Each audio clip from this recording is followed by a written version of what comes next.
everyone, I'm Aaron Dusk. Going to be doing a Q&A today, so I'm just going to be off script the entire time. Um, so I'll start this video off by, hawking my books and my GoFundMe, which is currently still up. We are at 75% of the goal. The goal is to reach $10,000 to cover all of the costs, or at least most of the costs of publication. If you want to donate or spread it around, the link will be in the description below.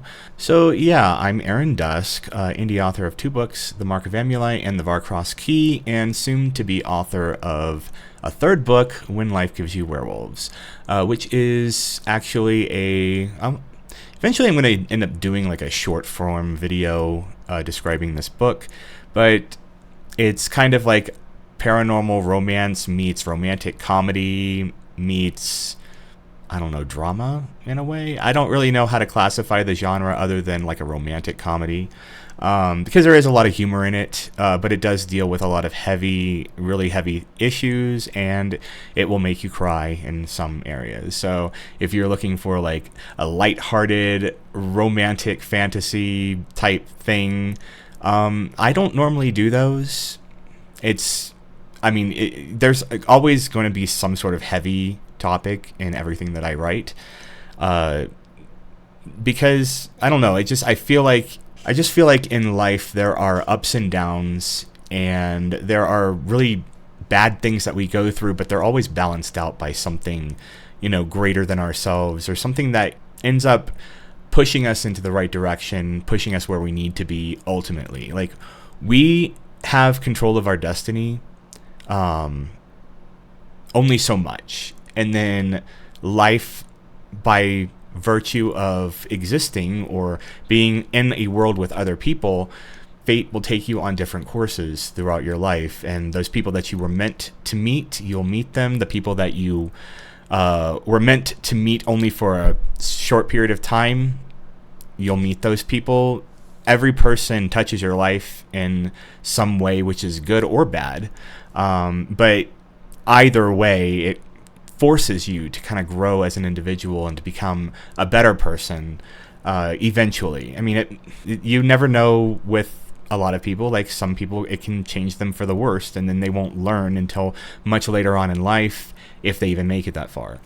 So I think the moral of this particular book is that it's a beautiful life. You should enjoy it while you have it, and you should really kind of look at who you've talked to over the past decade or 2 decades, or even the people who shaped your childhood or shaped your life in such a way that kind of forced you to move forward in your own life, to achieve the goals that you wanted to achieve, or maybe taught you a lot of real life lessons that you made those mistakes and you won't make them again.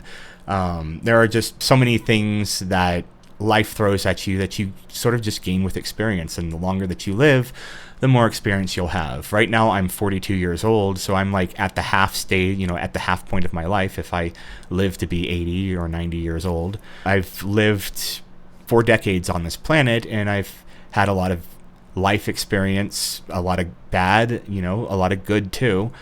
And it's really easy sometimes to dwell on the bad things. And when I was younger, this is sort of like why I named this book When Life Gives You Werewolves, because it's so fitting. When I was younger, when I was in my 20s, when I was in my early 30s, before my mother died, we used to talk all the time. In my teenage years, we had a lot of falling out. We had a lot of fights back and forth with one another. I think it was just because we were so similar in a lot of ways. But as I got older, she became my best friend. We would, back when I smoked, we would sit out on the porch smoking cigarettes and just talking with one another. And I remember one time, it was an Easter, we got completely stoned and just made each other laugh the entire time. These are like really good memories that I have of my mother that I'll never forget. And there were 2 things that were kind of traditional in the family, and it was every Christmas she would get the family together and we would all watch It's a Wonderful Life. I don't know how many people have actually watched that movie. If you haven't seen it, you really should. It's just one of those classic, timeless Christmas movies that it has a very powerful message to give. It is kind of in the cheesy, early television, early movie phase. It was in black and white, but it has a lot of good messaging in it. Whether you're religious, whether you're not religious, it sort of straddled the line between spiritual and just the spirit of Christmas altogether. So it's not necessarily preaching at you, but it's sort of giving you this different concept of heaven and God and fate and all of those things. And I kind of wanted to bring that into this story, even though I'm not very religious. I am more spiritual than anything else, and I feel like I wanted to kind of implement that version of spirituality into the book.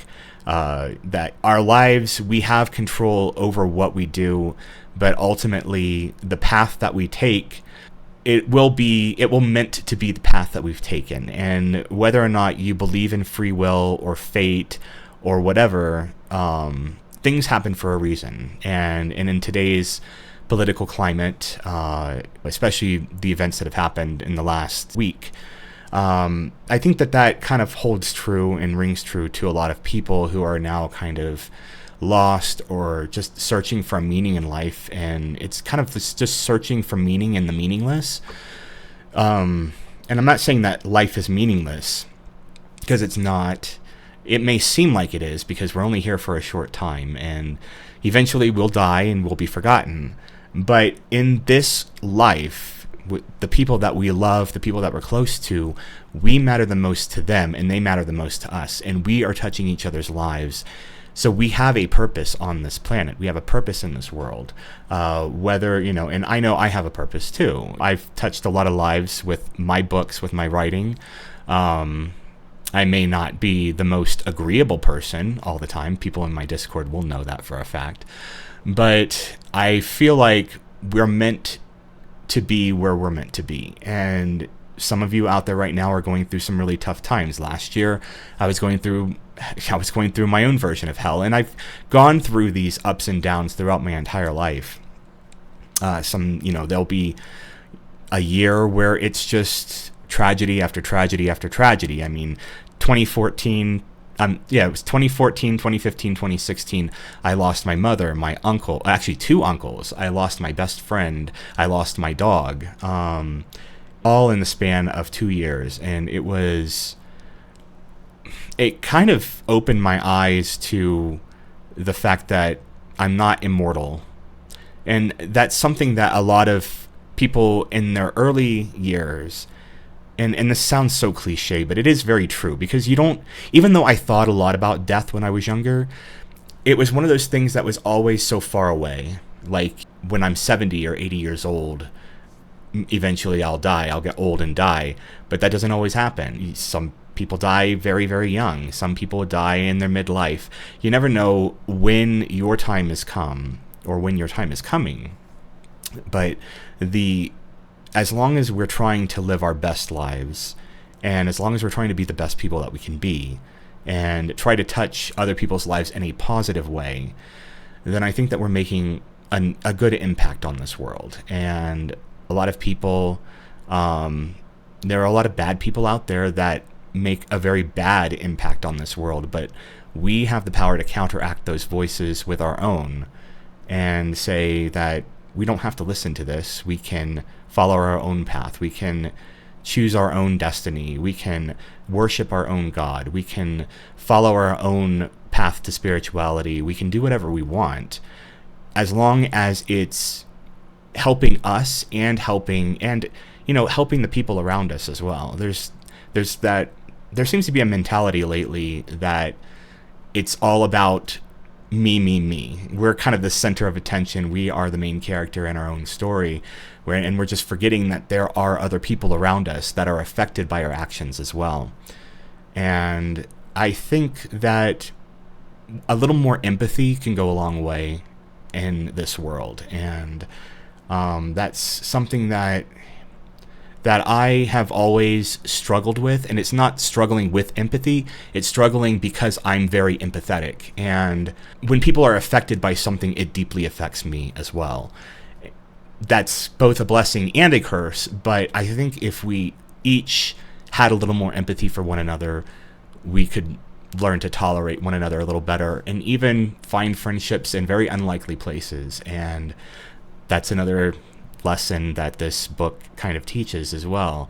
So if you love, so I kind of got off on a tangent there, but if you love the found family trope, which every single person who's read my books knows that I love this trope so much, because to me, family is everything. And when you've lost a lot of family in your life, you kind of gravitate more toward people who aren't blood, but share a lot of the similarities with you, that can share that kind of love and companionship, even if it's fleeting, even if it's just for a short period of time. Those people come into our lives and they feel like family. Yeah, that's pretty much, I kind of wanted to share in my own life, as well as kind of sharing, why I wrote this book the way that I wrote it, and why it's such an emotional book, especially to, the people who have read it. They kind of know how emotional this book can be and how tragic it can be, but how funny it can be. And I wanted this book to kind of mirror life in a way, but just sort of an Aaron Dusk take on life. Of course, you all know what that means, but it still kind of mirrors life in a way, and I really wanted the book to portray that. So in any case, if you want to help out with the book's publication, I am currently in this nightmare of vetting editors. It's hard to do because I'm kind of picky about the editors that I need, and the editors that I want are way out of my price range. Like, this one editor was like, I do, it's going to be like 3 cents a word, and that's way too expensive. That's like $6,000 for the manuscript, so that's a no-go. So it's like I'm trying to balance, finding somebody who's a little newer, a little less experienced, but also knows what they're doing. So this way I'm not having to go back through and correcting the mistakes of the editor, because that's not what I hire an editor to do. I hire an editor to go through and fix mistakes, not add more mistakes to them. So, and, I have had editors in the past that have, made the mistakes in my books that I've had to go back and fix, or typos or whatever they've just introduced into the book. And a lot of times I don't catch them on that first go around when I'm going through the editor's commentary or edits. And when you're dealing with manuscripts that are over 100,000 words to 150,000 to 200,000 words, it's difficult to find all of those mistakes. And unfortunately, the Varcross key still has a lot of mistakes in it. I remember as Skuru was doing the voice acting, he was like, is this word supposed to be here? And I'm like, no, that is definitely a mistake that I missed, but it's published. I don't really want to go back and fix it. It's a nightmare either way. And they're such minor mistakes that a lot of people aren't going to notice them either, unless they go back through and read it like for a second or third time. Then they'll usually point out the mistakes and be like, oh, I didn't see that before. And I'm like, yeah, welcome to my world. This is why I have an editor go through, because I've read it so many times that you can almost like memorize the words in a way, and you're already kind of thinking the words as you're reading them. So you're missing words, or words that got reversed in some way, or sentence structures that just don't make any sense whatsoever. So sometimes those will slip through, and the goal of publication is to eliminate as much of that as possible. But of course, nothing is ever going to be perfect. Nothing is ever going to be perfection. I can try to get it there as best as I can, but there's only so much that I can do, especially as an indie author. And thankfully, with this GoFundMe fundraiser that I have up, I don't have to foot this entire bill myself. And editing gets very expensive. Voice acting, very expensive. Even the cover art, pretty expensive. It's not as expensive as the other ones, but it's up there too. So, it's $10,000 is likely going to cover most of it, but I'm probably still going to end up having to pay out of my own pocket for expenses that I'm not thinking about right now. So, but in any case, $10,000 is still very, very helpful. Even if we don't make it to $10,000, what I have so far, we're $7,500 in, and even that helps immensely. If I have to put in, $3,000 or $4,000 of my own money, that's still $7,500 less than I would have had to put in, that I've been having to put in myself for these other books. So publishing is very expensive. If you're going to be an indie author, you've got to be prepared for that. I think I've mentioned that many, many times before in different videos.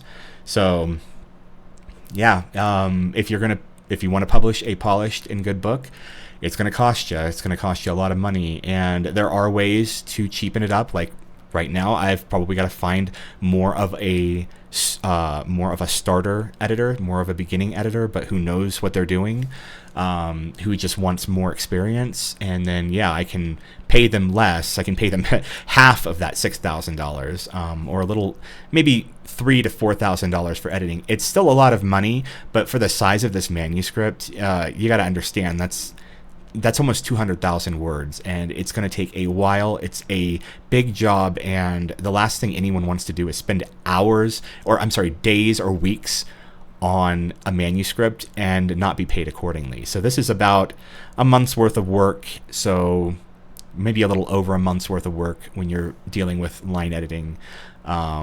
Developmental editing is a little different. It does take a lot of time, which is why it's the most expensive editing, but line editing is the second most intense editing, or the most thorough editing that you can get. It's not proofreading. Now, there's a difference between proofreading and line editing.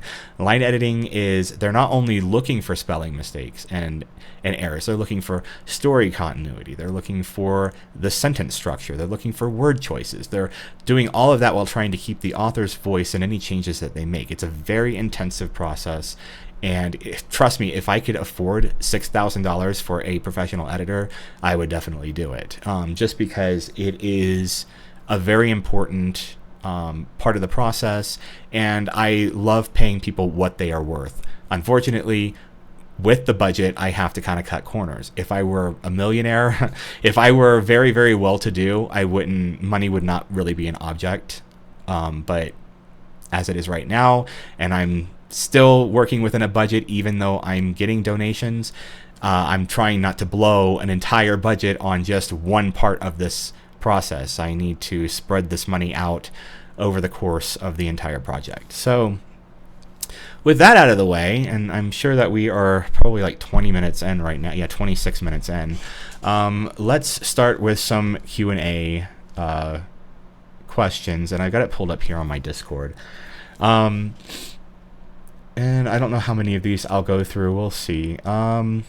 So the first question is, with this being your third published book, what have you learned over the years that you wish you would have known when you first started? Geez, that's a tough one. Actually, it's not really that tough. It's just I can't really think of something right now that I wish that I would have known. Actually, no, I can think of a lot of things. One would be, for my first book, for the Mark of Amulek, for example, there were a lot of mistakes in that book, and a lot of it was because of budget constraints.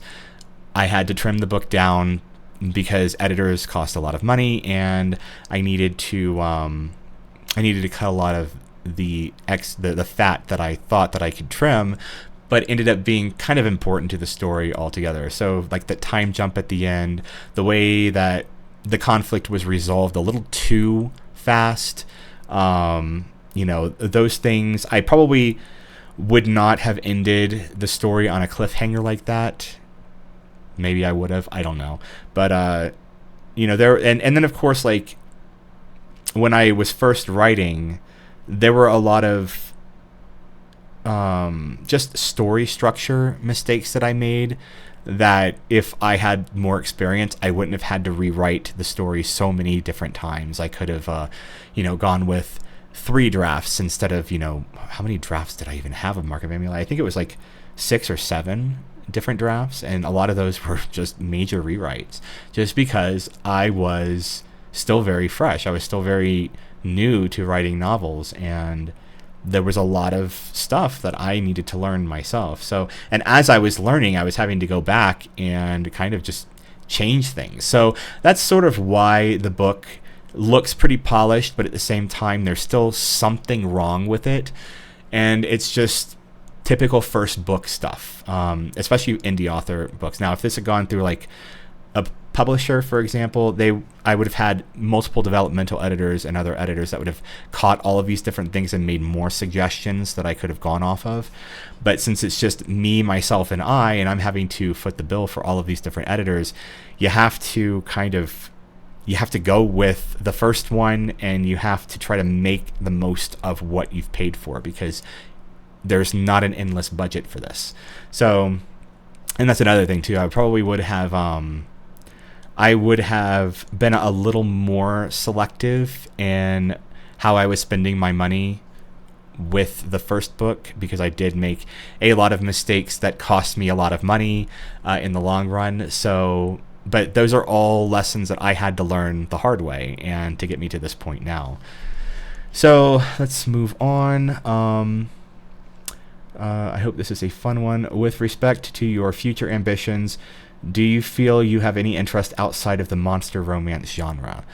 Yes, eventually, if I ever get tired of writing what I do, which, I mean, probably won't be for a long time. I love the whole interspecies, like even like, I think the reason why, for example, Project Hail Mary was one of my favorite books was because of that interaction and that friendship between someone so alien and then a human being, and then they form like this friendship.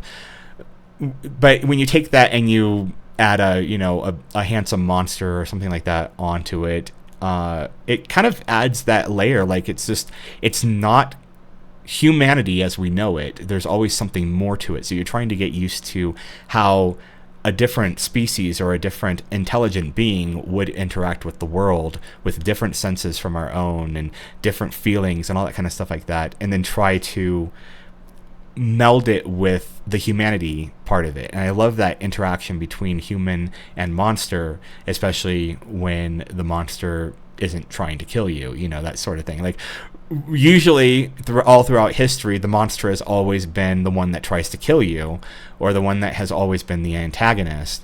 And then I kind of like it the other way around. I kind of like the humans being the antagonist and the monster being the protagonist, the friendly person. So, and maybe it's just because I have this soft spot for big, big furry monsters or werewolves or gnolls, or just they're cute to me. They're kind of they're hot at the same time, but they've got that way about them that I really enjoy writing about, and I really enjoy writing that human and monster interaction in such a different way than we're used to seeing in movies or in reading in books in general.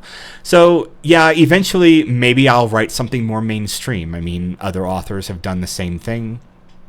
I'll never write YA. I have no interest in writing for young adults or middle grade. I want to keep my audience adult, especially because, if I were to go middle grade or YA, I would have to change my pen name, because I wouldn't want my adult stuff to be anywhere associated. I wouldn't want a child to stumble upon my adult books and start reading those, because they think that I've always written for children and that sort of thing. So I'd just rather not deal with any of that stuff and just continue writing for adults, more notably for gay men, because we are very underrepresented in the literary scope of things, and the stuff that we do have is not very good, at least to me. And I know that everybody has different tastes, and I am very, very, very picky about what I read. I had recently just read a book. I'm not going to name it on here because the author is kind of an indie himself, and I don't really want to like throw any shade to fellow authors at all. But his book was not something that I really enjoyed reading. I did get to like the last couple chapters before I was just like, there's no reason for me to finish this book. I'm not getting any enjoyment from it. I'm more annoyed than anything else, and I think it's time for me to put it down. And I did. And I'm not one of those people that like returns books or anything like that, but I do leave reviews, and I left a lengthy review about what I thought of the book and what I thought was wrong with it. But I do that under a different name, my real name or whatever screen name that I have. I would never throw shade at another author as an author, because that's just really shitty, and I wouldn't want it done to me, and I don't want to do it to anybody else. So, but yeah, eventually I might do it. I might go out of my way. I might, in fact, I've been floating the idea in my head about having more of a female protagonist in one of my books, which I know, gasp. I don't normally write women all that much. It's just the woman that I wrote in my current book that I'm about to publish. I really loved her, and I loved the way that she interacted with all of the other characters. And I sort of want a character like that, or sort of a character that is very strong, but also very feminine too, that enjoys her femininity, who enjoys all of the things. She's not made out to be this impossible figure that people look to reach for, but they can't ever reach, because there are just these impossible standards, these impossible feats that they do.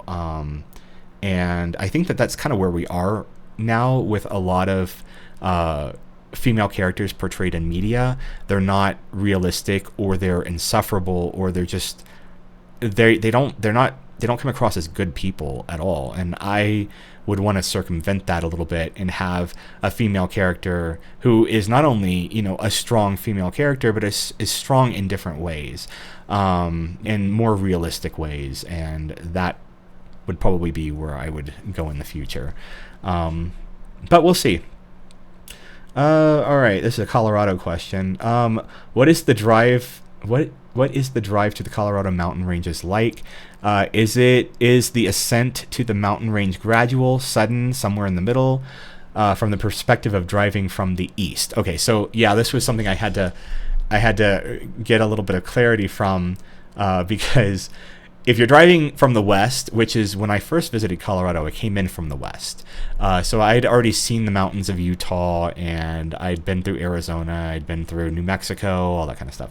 So I was driving through the west and then going east. So there were still a lot of mountains and stuff like that. But it was funny because in western Colorado, you've got the smaller mountain ranges, and then as you're getting further east, you get into like really, really high mountain ranges that have snow on them and everything else like that. So, and that's also true for southwestern Colorado as well. There is some smaller mountains, and then you hit the San Juans, and then it's sort of the same height. There's a lot of 14ers down there as well. But when you're coming in from the east, that's a little different, because I think we're all sitting the Colorado Plateau. It's called the Colorado Plateau, but it stretches from, I think, the southwest, from like Arizona, all the way up to like Montana and beyond. But we are kind of in the middle of the Colorado Plateau. So I think, when the tectonic forces were pressing up against each other and the mountain ranges rose, you can see it, because it's just this wall of mountains. So you've got these high plains as you're going through, and when I say high plains, these are plains that are usually sitting very close to a mile in the air. Denver also sits in the high plains as well. Colorado Springs, all of those places, they're front range cities, but they are sitting on the plains side of the mountain range. And then all of a sudden you're driving, and then you see this wall of mountains, this wall of like snowy peaks. So yeah, it is very sudden. I can only imagine what it was like when people were discovering this country or going west for the first time. And they're just traveling to the west, and then all of a sudden they just see this impossible wall of mountains.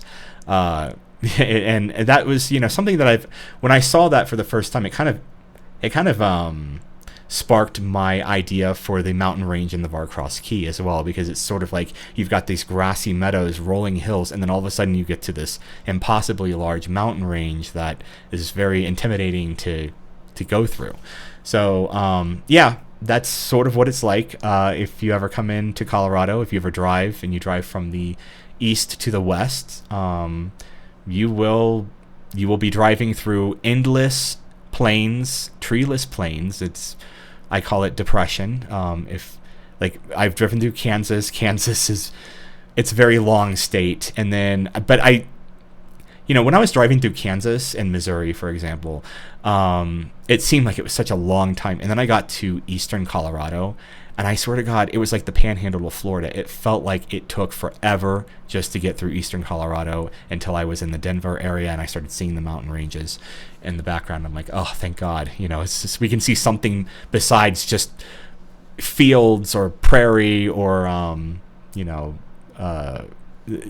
it's basically just fields. There's no trees. So it's almost startling in a way. You almost feel kind of naked when you're out there because there are no trees, and I have to have trees, man. I can't. I don't know how people can live out on the plains like that with no trees. I mean, there are trees, but they're very scarce. I just don't know how people can live in that area because I get insanely depressed when I'm driving through it. And I think when I took my trip to Texas last year to go see the eclipse, we were driving through so much flatness, so many plains, so many fields, and then we get to the oil fields in western Texas, and it was just like it was kind of cool to see, but there was always this smell, just this dirty smell. And as you're driving through, we were driving through at night at first, and you can see the flames from, I guess, where they're venting gases or whatever, so they have to light them on fire. I'm not really sure how that works. I don't have any interest in oil drilling or anything else like that, but it was almost like driving through something post-apocalyptic, and it was very depressing to me. I was just like, man, I hate this. I just want to leave this state and go back to Colorado. But yeah, so that was kind of a long answer to that, but yeah, that's what it's like driving from the east to Colorado. It's flat plains, boring, depressing, and then mountains, and you're happy again. So, all right. Question. Can you believe you're on the cusp of having a third published book? Did you think you'd be here after you published The Mark of Amuli? No. Actually, I honestly thought that when I published Mark of Amuli, nobody would really read it. Nobody would really be interested in it. And that was kind of the true for the first, I want to say, year that I published it. Now I did have a little bit of a following, nothing like I have now, but I did have a little bit of a following who bought the book, and it didn't release to any kind of fanfare whatsoever. Another, mistake of mine was the marketing of it, how I did the arcs. I made every mistake possible. But yeah, I honestly didn't think, I thought that The Mark of Amuli was probably going to be the first book that I wrote and probably the last book that I published, just simply because I didn't want to have to go through that again. And here I am going through it for a third time. Publishing a book it's a very long and expensive and emotionally draining process. Especially when you're having to go through all of the different comments for beta readers, when you're having to go through all of the different edits for editors, when you see all of those kind of mistakes that you've made, it just kind of makes you feel a little stupid. But it's more than just the feeling of maybe a little bit of inadequacy when you're being corrected all the time, because obviously that is a necessity for writing, but it's the toll that publishing takes on you emotionally, just because it's a lot of work and you're working constantly. You are and then you're having to rely on other people as well that you're paying to get things done, so there's always that delay as well. So yeah, I honestly didn't think that I would be publishing a third book, and honestly I didn't think I would get I would be able to fundraise as much as I have for this third book, which was a huge surprise and a huge blessing as well. To have the people that are following me, that some of them have some deeper pockets. I mean, I wish I had it. I wish I was making enough to just throw, $2,000 down on somebody's pet project. Well, not really stranger. I mean, you all know me, but I am kind of just a stranger on the internet who writes this stuff, and for people to say that I'm worth putting that much money or investing that much money in because they like my work, that is just a huge ego boost, and it's a huge confidence boost as well. And that's something that I'm very thankful for this time. So yeah, didn't think I would have a third book published, but I'm very grateful that I've gotten this far, and there will be a lot more books to come. So I'm not done. I've still got the sequel of Varcross. I've still got the sequel of the Mark of Amuli to do, and there's just a lot of work to be done. I've still got to figure out what I'm going to do with Bonds and the sci-fi story that I wrote, which is very rough, needs to be really overhauled it really needs to be overhauled, and it has to be finished as well. But yeah, there's a lot of different projects that eventually are going to get published that I just don't have time to do right now, because remember, I am working a full-time job on top of doing this. So I don't really get days off. When I do get days off, I try to enjoy them the most that I can, but for the most part, I'm always working on the weekends. I'm always working on the weekdays, and it's just like I have some weeks I just have to step away from the computer and just take time for myself. So this is very hard. It's very hard work. It's very draining, but has been very rewarding at the same time. So, all right. Let's see. Have you ever thought about, what would be the best dish for dinner that you would recommend? The best dish for dinner? Well, this is hard for me to actually recommend because everybody has different tastes. I mean, the best dinner for me right now would be probably I don't know. Lately, I've been kind of on an Italian food kick. I've been, making my own stuff from scratch. Like last week, I made homemade pizza. But it was just the margarita pizza with. There's no real sauce. It was just like tomatoes and mozzarella and basil, and it ended up being very good. A lot of times I'll make focaccia and do the fresh mozzarella and tomatoes and spinach and basil and mushrooms and all that kind of stuff. I eat a lot of protein every single day, so some days I just need some carbs. So I'll have, on the weekends, I'll make me my own Italian meal. I don't go out to eat. I don't really like going out to eat because I don't know what they're putting in my food, and I don't know how many calories I'm getting at any given time. At least at home, I can kind of see how many calories I'm consuming because I am still losing weight. I've since I think the last time that I had posted a YouTube video, I lost maybe 10 pounds. So yeah, that's still something I've got to keep in mind. But for the most part, I basically eat a lot of beef or grass-fed ground beef, a lot of eggs, a lot of broccoli, a little bit of rice every now and then. Just a lot of vegetables, a lot of protein, and a lot of fat as well. So, but I always try to keep it around 1,800 calories a day. Which might be a little too low for how active I am a lot, but for now it seems to be working because I'm not really feeling any kind of energy drain or anything else like that. But but I'll know when I cut too much because then I'll just feel like shit. And I'll be, my workouts will be very weak. I won't be able to walk as far, that sort of thing. When I start noticing that, I'll usually, up the carbs or up the calories in some way. This way I can bring myself back into balance. In fact, there are some weekends where I'll eat an excess of the calories that I normally eat a day. I'm still in a calorie deficit, but I will eat excess just because I can feel it coming on, and I'm like, I'm not eating enough, and so I need to eat enough. And that's something that a lot of people need to, and this is going to kind of segue into like weight loss in general. A lot of people think that you have to starve yourself when you're on a diet. The thing is that when you cut too many calories, it really fucks with your body. So it's not conducive to weight loss, and it's not sustainable. And if you have binge eating disorder, it's a good way to go right back into that again, because you're so hungry at that point that you just start eating and eating and eating. Luckily, I don't stock snacks or anything in my house. There's no sugar, no nothing. So it keeps me from being tempted to eat things, because I don't just eat a little bit. If I have a box of graham crackers in the cabinet, I'll eat like half of those things, and I won't even feel full, so because that's what ultra processed food does.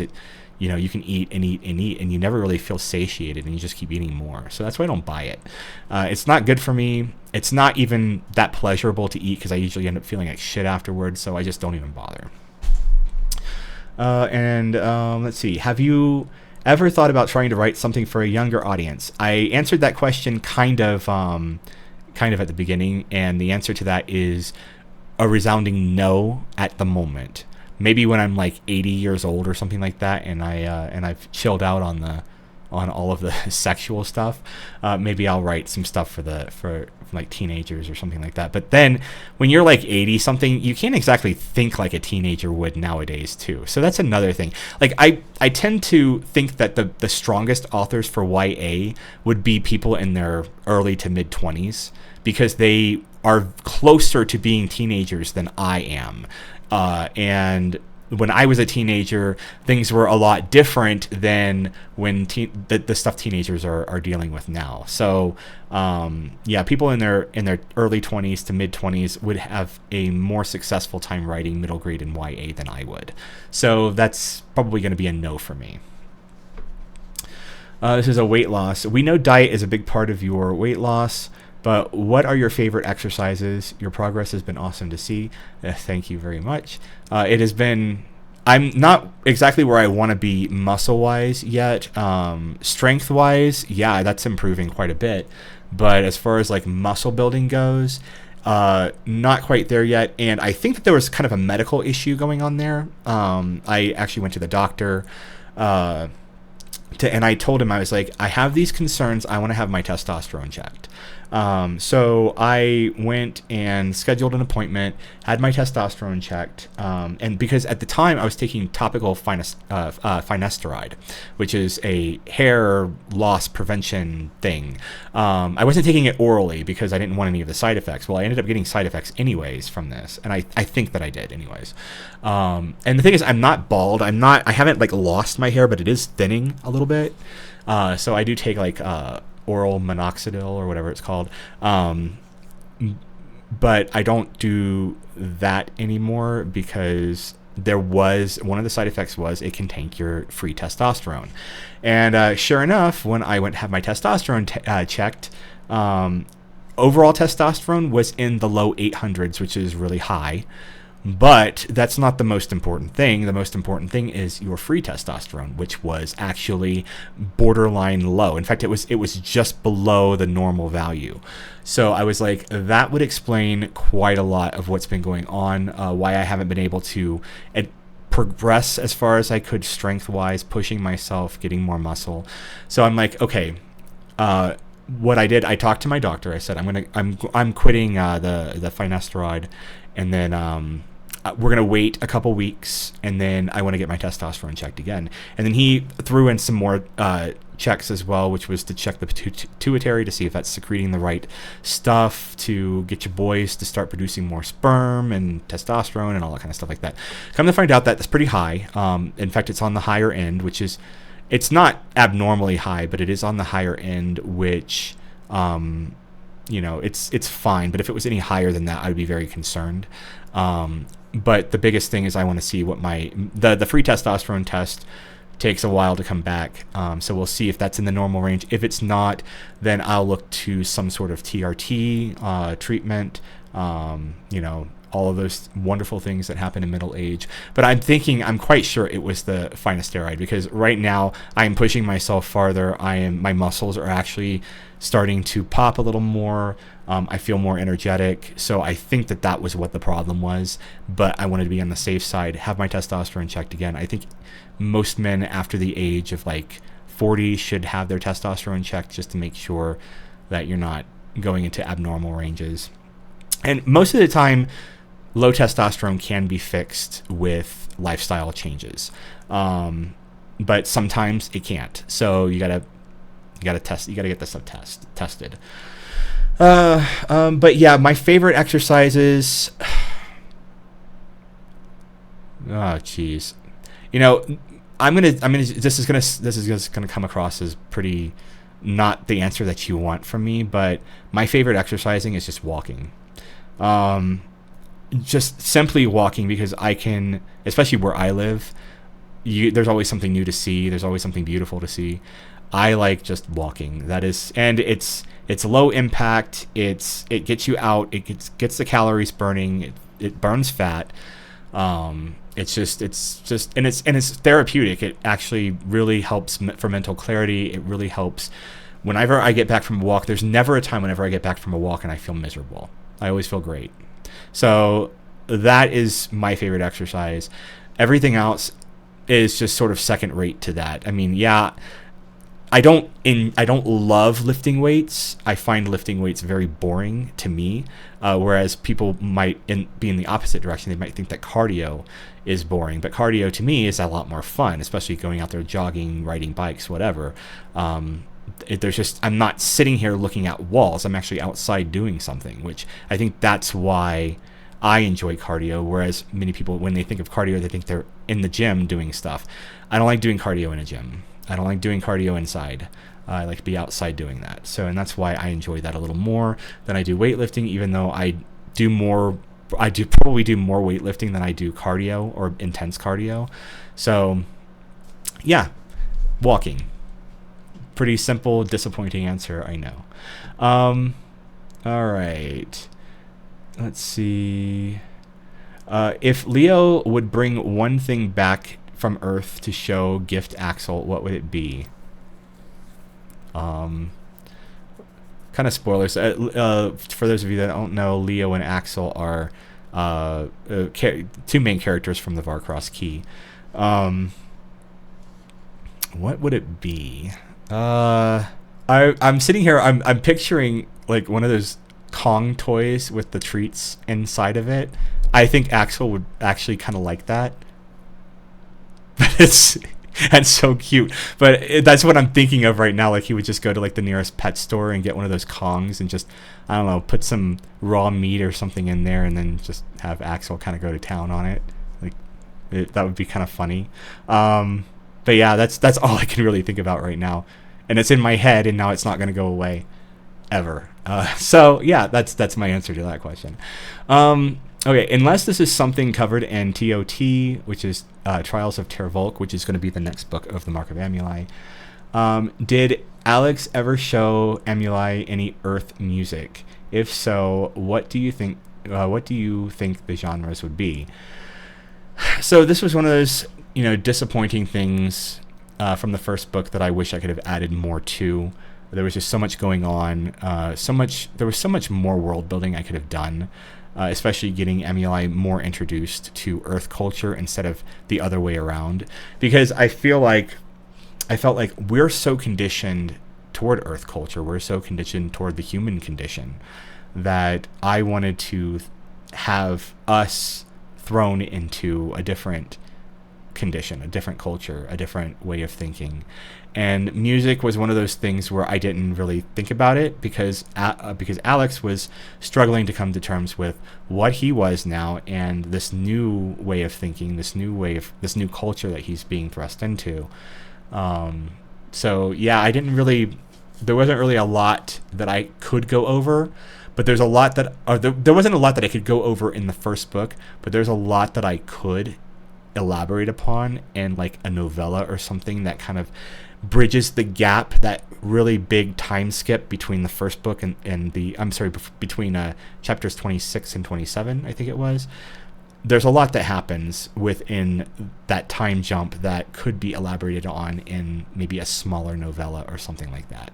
So that's something else that I've been thinking about, and whether I actually put that into motion or have time to put that into motion is yet to be seen. There's still so many projects that I have to work on. So we'll see what happens. But as far as like, did he introduce him to any Earth music? I'm sure he did.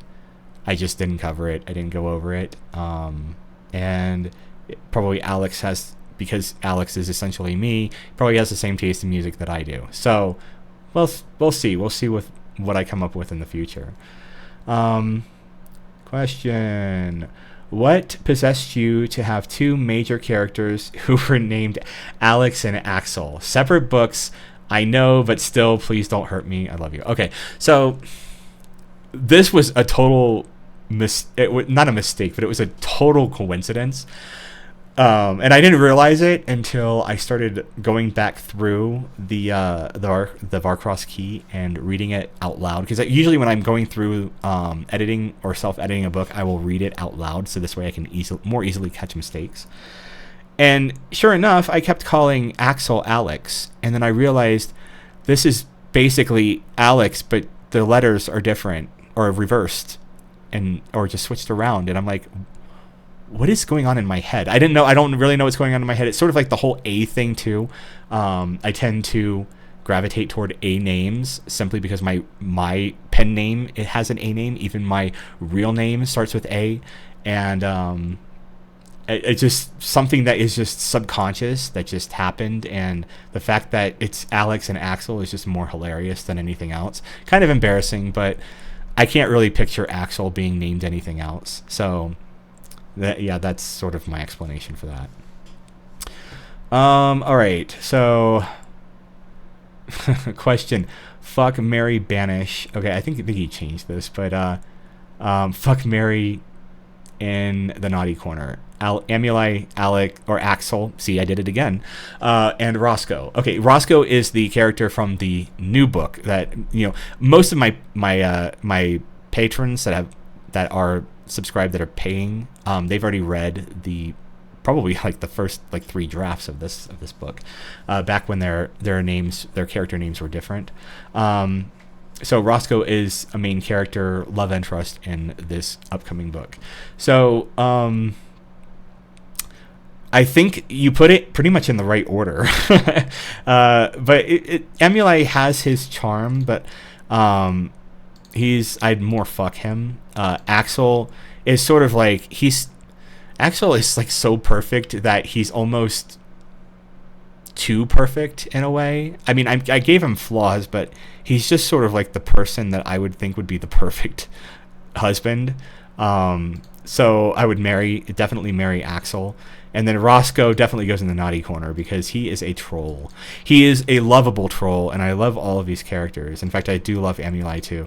But Roscoe definitely has some things about him that I do not like. So that would be in the naughty corner for Roscoe. And when you read the book, you will figure out how many things. And I actually wrote Roscoe to kind of mirror the things that I cannot stand in somebody else, but also would grow to love if given the right personality. And that's sort of Roscoe in a nutshell. He's not the perfect love interest by any means, but he's a very special guy. So in that order. What kind of books would Gar read in his free time? I don't think he would read anything in his free time because not anymore. I don't want to give any spoilers away for that one, but I don't think he would be reading anything written by humans, for example. So yeah, that's that. I don't really want to go into that because that is kind of bordering into spoiler territory. I like how you said probably right in that order. Yes, you're absolutely right. If Alex's dad would be alive, what would be different What would be different? I don't. This question is not worded correctly. I don't. You'll have to rewrite that question because I can't make sense of it. So yeah, I'm gonna skip that one for now. You got any games on your phone? No, I don't. I don't play games on my phone. In fact, I hardly ever use my phone. I don't like texting. I don't really like browsing the internet with my phone. My phone is simply for phone calls and for text messages. And I rarely do those. So, but yeah, I don't like mobile games on phones. I think that they are pretty much contributing to brain rot, especially since a lot of them are so predatory. I have a lot of strong opinions about mobile games, but I'm not going to get into that. But no, the answer to the question is I do not play mobile games, never will. So I'm too old for it anyways. Like, this is more of a younger person thing. This is more of a younger millennial, Gen Z, Gen Alpha. You guys were raised with cell phones. I was not. So that's just, you guys are the mobile gaming generation. I prefer PC games. And even then I don't even really play PC games all that much anymore. I don't really have time. So yeah, I'm just an old fart now, putting his career ahead of everything else. All right.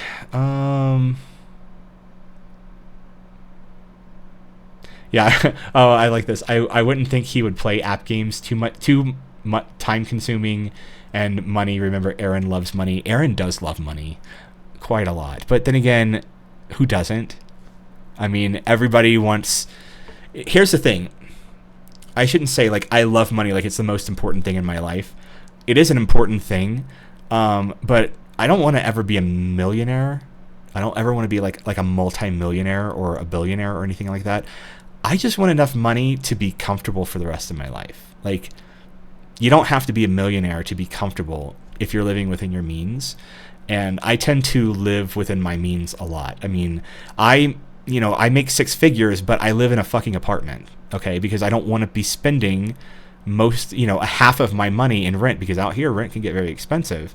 I don't want to be spending all that money in rent or buying luxury vehicles or anything else like that and look rich but be poor. I would much rather live below my means and have that extra money to put away to invest in myself, to invest in my books, to invest in, things for my future. Because in case, look at me, I'm not getting any younger. I mean, I still might look good for 42, but I'm still getting up there in age. And money at some point in your life starts to have more weight than it did when you were younger. Simply because you're thinking more in terms of survival than you are in terms of luxury. So, yeah, I want money. I want to have my cabin overlooking the mountains. I want to be able to live comfortably. I want to be able to travel. I want to be able to do all of that stuff. But I don't want to be like a multimillionaire. I don't want to sell my soul to have, and you see it all the time. It's like people change when they become richer and more successful. And I'm hoping that doesn't ever happen to me. Like, I hope to be successful, don't get me wrong, and if I become rich in the process. But I'm hoping that if that ever happens, that I still stay true to who I am and I don't let the money corrupt my mind. But money does, everybody says that, but once the money starts rolling in, people change, and they change for the worse usually. So, yeah, that's not really a question. I just wanted to go off on a tangent there. How excited are you to revisit Terravolk? And Terravolk is the planet that Amuli comes from. Do you think some of the elements from those preliminary attempts would make it into the real attempt at this point? I believe this kind of had spoilers in it. Thankfully, he deleted it, I think. There was a quite beloved character in those chapters. That beloved character is still going to be there. I'm still going to make him suffer. Maybe, I don't know. Well, I have a heart too. It's hard for me to actually put characters through really bad times, especially the more innocent and sweet that they are. But yeah, I do plan on... There will be quite a few things from the first attempt that I made at Trials of Terravolk that will be coming in. I need to plan that story a little better. Pantsing that story is going to be a little harder. So I'm going to need to at least have some sort of preliminary outline or something for that story, because it is a very big story. We are leaning more into high fantasy instead of paranormal romance now. So things, world building, all that kind of stuff is going to have to be written down so I can reference it, so that I can know what I'm doing. I will be salvaging a lot of things from my first attempts, but as you guys know, last year when I was trying to write this, I was not in my right mind whatsoever. I could not focus on enjoying the plot of the story when, again, survival was kind of on the back of my mind the entire time. So, but we'll see. We'll see what happens. I'm both excited and scared to get back into that book, because when you're writing a sequel to anything, you don't want the sequel to suck. And so many sequels do not live up to their hype, do not live up to the hype of the first book. Let's say the first book was really good. Now, I'm not saying that The Mark of Amulei was really good, but it was good enough that it got me a following. And something I do not want to do is completely destroy the foundation that I have been building upon, because I thought this was good and it really wasn't. And that's something that a lot of writers and creatives in general have to deal with, because we'll think that something is right for the story, but the audience might not think so, because the audience has grown to love this story just as much as you have, and they might not agree with the direction that you take things. And if you take it in a not so good direction, you can get a lot of backlash for that. And there's a lot of stress. So this is going to be a book that is going to be very stressful on me personally when I'm writing the first draft of it, because there are a lot of expectations that have been built around this book. So I'm excited, but I'm also terrified at the same time. All right. Would Amulei's mom teach Alex how traditions work if Amulei and Alex get married? Another question. Would Leo teach the gang how to play D&D? Leo does not play D&D. Leo's probably more like me in a way. He's more level-headed. He doesn't really play. He doesn't really get into like the tabletop stuff. I never really got into tabletop gaming at all, or any kind of like. And it's odd because I tell stories. Never really got it much into role playing at all, or LARPing or anything else like that. Would I have had fun doing? I've tried doing it before. It wasn't ever something that I particularly enjoyed. And yes, Amulei's mother would teach Alex traditions. I think that it's not just one person. It's kind of the entire village. It takes an entire village to kind of bring somebody in and teach them and have the patience to teach them, which is something that Alex is going to struggle with, because he is very hard-headed. He's not one to be a traditional person. So him having to come to terms with that while also trying to maintain more of a progressive way of thinking is going to be a conflict in itself, and it's going to be something that's going to be pretty fun to write. So yeah, they're all going to be teaching him something about their traditions. Would Derek make a school how to teach other Vargirs magic? He already did that at the end of the book, which, spoilers, I guess. But yeah, that's definitely, Derek is going to be playing a very integral role in the next book for Varcross, and so will Gar. Which I guess spoilers alert, spoilers too. I'm just gonna spoil it all for you guys, but go read the book.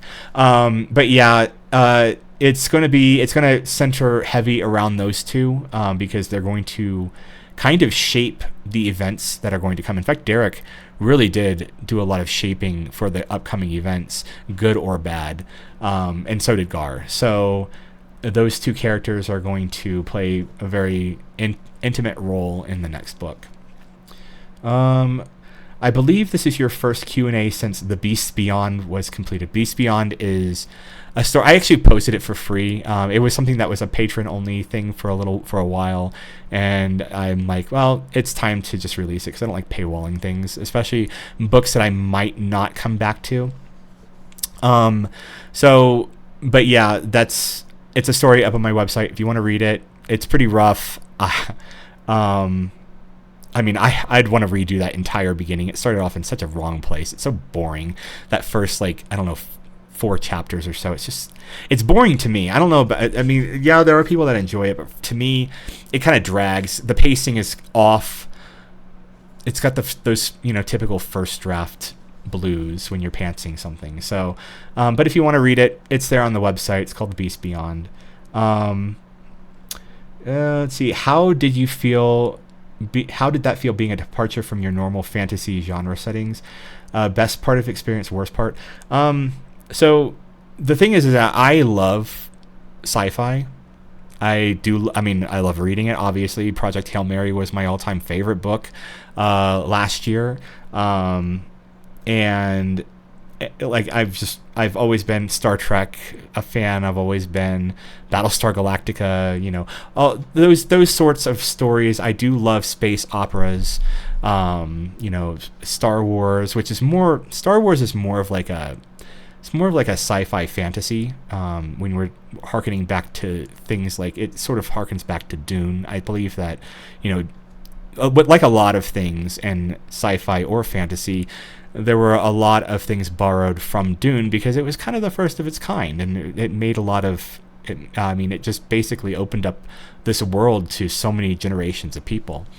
So, yeah, it was because of my enjoyment of the genre. It wasn't a bad experience at all. It was different, and it was harder because I have to get myself out of the fantasy mindset and more into, can this happen in the future in science? It's science fiction. I mean, sometimes, you can go a little overboard, but can this happen? Can this realistically happen? Yes or no? If it can't, how do I make it to where it seems like it could? And then having to rack my brain to try to make things make sense on a technical level is a lot more challenging than just basically saying, here's a magic stone that gives you the power to fly or whatever. Like in fantasy, there are so many rules you can break that kind of make sense given the magic system of the story itself, so long as you set up a comprehensive magic system. In sci-fi, it doesn't work like that. It needs to be fiction, but it also needs to be kind of believable at the same time. So that is a challenge in itself, and I think that's the worst part of writing science fiction. The best part is, I think, setting up the different cultures and civilizations, especially if you're dealing with aliens. That to me is the most fun. But the worst part of it is the world building as far as the technical aspect of it goes, because you don't want to sound like a complete moron. And I do have, I was a big science nerd when I was in college and in school, high school, grade school. So I kind of understand what I'm talking about. But when you get into more technical things, it's a lot of research. You have to make sure that you don't sound like an idiot. Let's see. Oh, nope. That's a spoiler. I'm going to skip over that. What is one memory that was very wholesome in your childhood and one memory you wish you could have forgotten during your teens? Wholesome memory in my childhood, and this is something that has always, this is going to go back to my mother a little bit. Remember my mother and father went through a very nasty divorce when I was in the first grade. So they were fighting, when I was very, very young, and then they finally got a divorce, and then my father got custody of us, which was bad for us because we ended up living with my abusive grandmother, which was, that's probably something from childhood that I wish I could forget. But I remember one time she took us out, because she would get custody of us on the weekends, and she took us out one night to Dairy Queen. And she was just talking to us about unconditional love. And that was, and I still remember that to this day, like the most of the conversation. I think it started with basically us saying that we don't believe in Santa Claus anymore. I think that was how the conversation started. It had to do with basically us saying, yeah, we know that Santa Claus doesn't exist. And I think I was probably like in the second or third grade at the time. So yeah, I was already pretty precocious as a child, figuring things out as I went along, as I lived life. But and then this kind of brought us into, my mother basically saying, do you know what unconditional love is, or what an unconditional means? And of course my brother and I didn't understand what that meant, and then she explained it, and then she said, that this is something that it doesn't matter what you do in life, I'll always love you. And that was something that she maintained throughout all of her life, even through my teenage years, my adult years, even coming out to her as being a gay man. It was just something that she never, it was something that she had said that she'd always lived by. So, and that was something that I remember to this day. It was kind of a sweet memory, but to think that I can still remember that from when I was so young, being in the 3rd grade, that kind of tells the impact that some good things have on your life that you sort of carry with you and sort of remember throughout your entire life. Do you have any good food recipes? Or ever thought about making some cooking videos, or maybe even a cookbook someday? No, no, I don't really want to do. I don't want to do a cooking channel. There are so many cooking channels out there right now, and I would greatly disappoint because I have very little patience for some things, especially when it comes to baking or doing any kind of pastry or anything like that. And plus, not only that, but I can't even eat most of this stuff because I'm on such a strict diet, or I don't really eat a lot of sugar or anything else like that. So it's like all of the stuff that I would make. I mean, you can only make ground beef so many different times, so many different ways, before it starts getting boring. So yeah, there's not really much that I would be able to give there as far as recipes go. It's just sort of throwing shit together that I find as good as I could possibly get on a high protein, high fat diet. So, yeah, I don't really want to do that. I have no interest in doing that. I do watch a lot of cooking shows, especially I love, if you've ever seen him before, I think it was like Tasting History with Max Miller. I love his channel. I love his personality. He's just like he's just a really, really fun guy to watch, especially when he's cooking. Or especially, I remember one time he was tasting something that it was like a fish casserole. And I remember him eating it, and this like 60s peppy music going on behind him, and he's just like chewing, and he's like trying. You can see him actively gagging, trying not to throw up. It was like the most hilarious thing I've ever seen. He's just got a really, really great personality, and that's why he's so successful, and why he's so successful at doing that is because he's got that kind of personality for YouTube, whereas I don't. Really, I mean, when I'm talking right now, but I'm kind of rambling on. I don't really know where my limits are. I still have a hard time talking to the camera, like I'm talking to somebody. It's a very weird concept to me. So I'm not really as outgoing and bubbly and has this personality that people would more gravitate toward. So that's why I think as far as YouTube goes, I'll always be in obscurity. And to be completely honest, I don't ever want to be an influencer, and I don't ever want to be a YouTuber, because that would tack on so much more work on top of everything else that I have to do, that I just would never have time to do it. And then you're always chasing the algorithm. You're always trying to get more views and more views and more views, and it just doesn't stop. It doesn't end, and you end up it just sucks your life away. And then you're constantly worried about being, your content being, getting a strike or something happening to where you just lose a bunch of followers, and you're always careful about everything that you have to do. Everything has to be perfect. And I'm sorry, life isn't perfect. We're not perfect people. The images that you're kind of forced to portray online, I don't want to portray those. I want to portray me as the real me, not this idealistic image of what I want to be or what I want people to see me as. What you guys see right here, this is unfiltered. This is not me being glamorous. This is not me, trying to impress anybody. I have no reason to at this point in my life. Like, why would I want to impress a bunch of strangers I don't know? I don't. I just like to speak my mind sometimes, and I like to do these Q&As, and I like to make YouTube videos every now and then because, it's a little bit more exposure. It's a little bit more getting to know me personally, whether you like it or not. Like I said, I don't agree with a lot of people. I'm a very argumentative person. I tend to not fall in line with a lot of narrative out there. I tend to think more for myself, and a lot of people find that off-putting. You shouldn't, but a lot of people do. And so, yeah, what you get with me is pretty much real. Now, that's not to say that I'm not going to censor myself, because there's a time and place for everything, and I'm not going to get on my YouTube channel and just start getting into politics or getting into all of this other shit. That I'm not a politics channel. I'm not a political commentary channel. I'm not not some TikToker that constantly talks about spicy things all the damn time. One, I mean, that can tank my career, and two, it's really nobody's business. How I vote, how I view the world.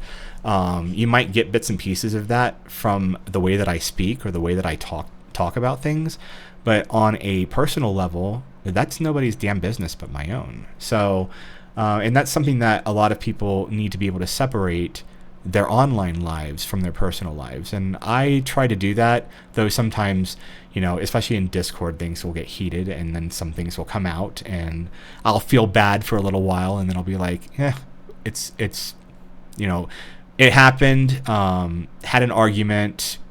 Yeah, that's pretty much me in a nutshell. This is probably as far as I'm going to go for YouTube, just doing these incredibly long videos that I'm sure that most people are skipping over most of this right now because I'm just sort of rambling on. But this is more for my patrons. It's not for some random person finding my channel. It's not that I don't care about you. It's just that you're not as important as the people who actually pay me to write. So I'm going to answer their questions, and I'm going to take as long as I want to. So whether or not you want to stay here or not, that's your prerogative. I don't make money off of YouTube, so I don't give a shit. Let's see. We all know Vince was obsessed with his video games. Do you think he would be a... What the fuck? Oh, a Skibbity Toilet fan. No. None of my... Let's see, who said that? Who actually... Moonless. Of course it was Moonless. No, he's not going to be a Skibbity Toilet fan. And I actually kind of want to delete this comment. How dare you bring that up in my Discord? He's one of my moderators too, so I have to be nice to him. Okay, so question. Hunting is an important part of your two currently published books. Both Mark of Amulite and Varcross have at least one section dedicated to it. Is hunting for food, not sport, something you ever consider doing? Or were these just character building moments? Okay, so when it comes to hunting, remember when I said I was a very, very empathetic person before? I don't like seeing animals die. It's something that it makes me feel so awful, but at the same time, so to answer your question, no, I could never hunt for sport. It's just I can't justify taking a life simply because it's fun. And now a lot of people are going to disagree with me. I'm not some PETA person. I'm not some ultra let's all get along hippie liberal type thing. No, people hunt for sport. That's fine. I don't care. For me personally, I couldn't do it because I don't see a value in hunting an animal for sport. However, if it comes to I'm hunting this animal because I'm going to stock my fridge with, 6 months worth of meat, or my freezer with 6 months worth of meat, if I had one, then yes, I would definitely love to hunt, specifically because I'm getting something wholesome, something good out of it.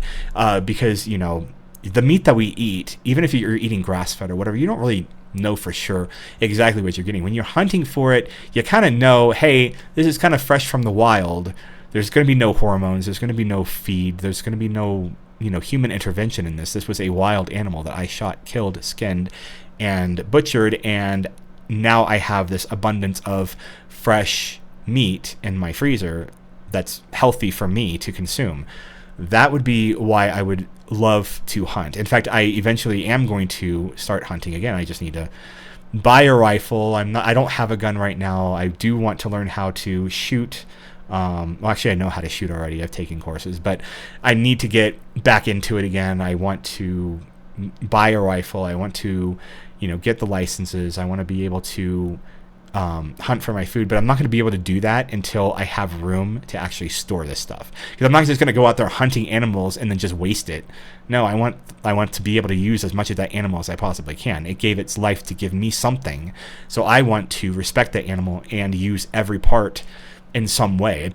That to me, hunting for sport, big no. I would never have fun doing it, just simply because I would always feel pretty bad watching an animal die. But for a sustainability aspect, or for a or for food, or for anything else, I'm on the side of hunting. So kind of a complicated answer, but that's pretty much the gist of my complicated personality. When you're out for your hikes and bike rides, do you prefer the sound of music, podcast, or nature?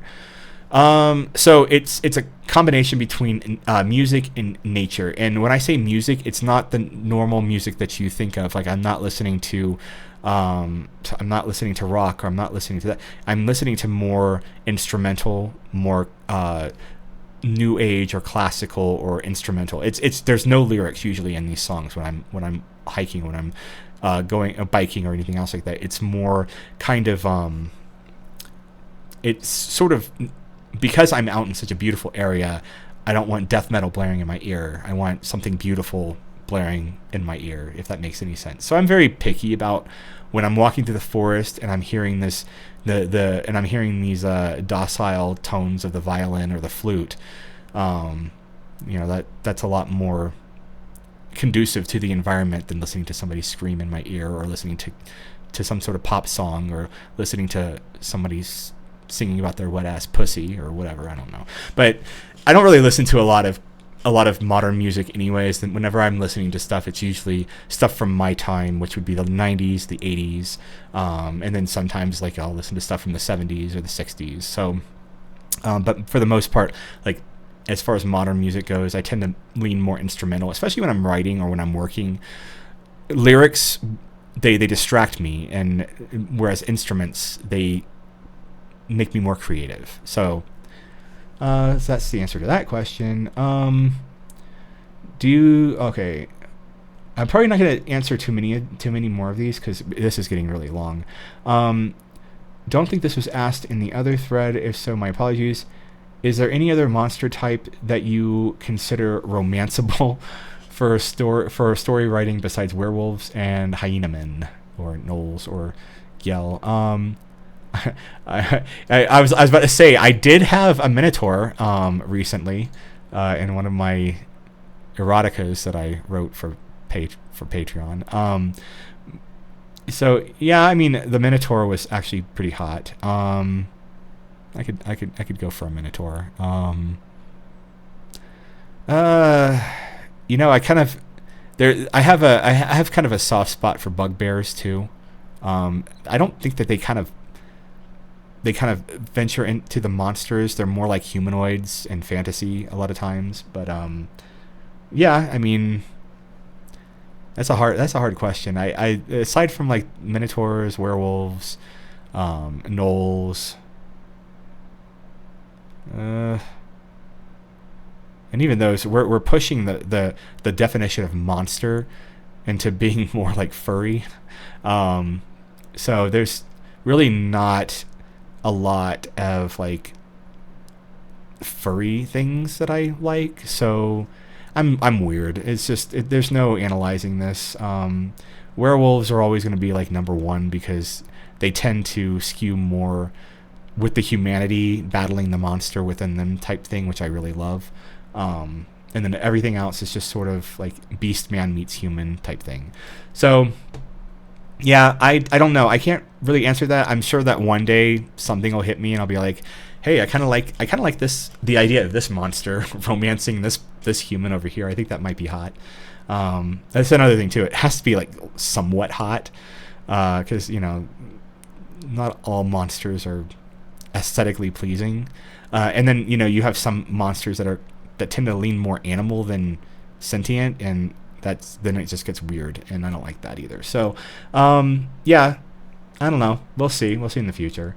Would you ever consider writing a story from a perspective that isn't human to begin with? I'm trying to remember if I ever did that. I've actually given that thought. In fact, I may have a long time ago. It's the reason why I normally don't write from a non-human perspective is because part of the enjoyment of writing a non-human character is to get to know that non-human character and how they feel and how they view the world, their customs, their cultures, their different senses, their different ways of interacting with the world, because they are physically different from a human. So I could write from the perspective of a non-human character. Wait a second, I did.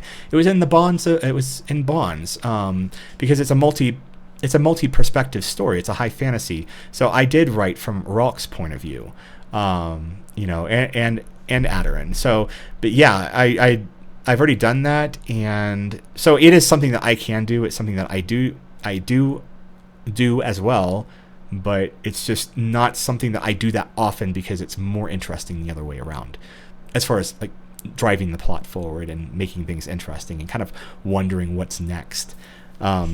Whereas when you're kind of in the head of a non-human character, you kind of already know based on how that character interacts narratively throughout the story. So, let's see. If you were turned into a half turn, which would be like the half turns are basically like the Wilkers of the Varkross Key, but they're in the upcoming book that I've got right now. What would your coup be? What would the coup be that your werewolf would give you? Okay, so and when life gives you werewolves, they're the two, like half turn and werewolves are usually bonded together by the werewolf offering up this piece of magical jewelry that kind of bonds the two together. And it's for reasons that are explained more into the book. It's not for romance or anything else like that. It is actually for financial reasons and for governmental reasons. But what would be the coup? I would hope that it would be like some sort of a necklace like this, or I don't know, maybe some smaller earrings. I wouldn't want the freaking hoop earrings like Cody got. I tend to keep earrings kind of small. I don't know. Probably either necklace or earrings.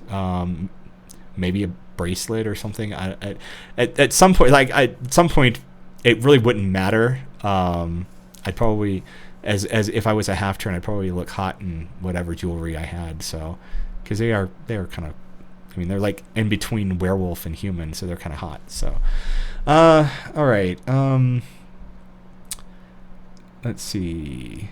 If When Life Gives You Werewolves becomes a success, would you do a book about Adam and Austin for a next story? Okay, so When Life Gives You Werewolves is a one and done. I don't plan on coming back to revisit this. And that's why it's so long to begin with, is because I wanted to cram as much into this book as I possibly can, because I don't want to come back and revisit this book for personal reasons. You know, I've had to do a lot of changes with this book as well, just because of those personal reasons. So I would just want this. The only reason why I'm publishing this is because it is a finished book, and I want to get a new book published.